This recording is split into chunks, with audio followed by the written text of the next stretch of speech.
Twitter के users को आप संपर्क से कैसे खोजें। नमस्कार दोस्तों, स्वागत करिए आप सभी का टेक्राच यूट्यूब चैनल में। तो दोस्तों, आप संपर्क में जितने भी ट्विटर यूजर्स के उसको आप कैसे खोजें। तो दोस्तों, वीडियो के साथ बने रहिए।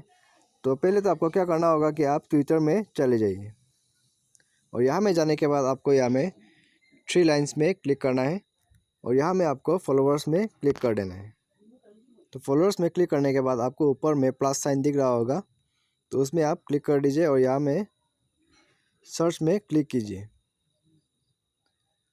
और अब यहाँ में फाइंड फ्रेंड्स जो शो हो रहा है उसमें आप गेट स्टार्टेड दिख रहा होगा, उसमें आप क्लिक कर दीजिए।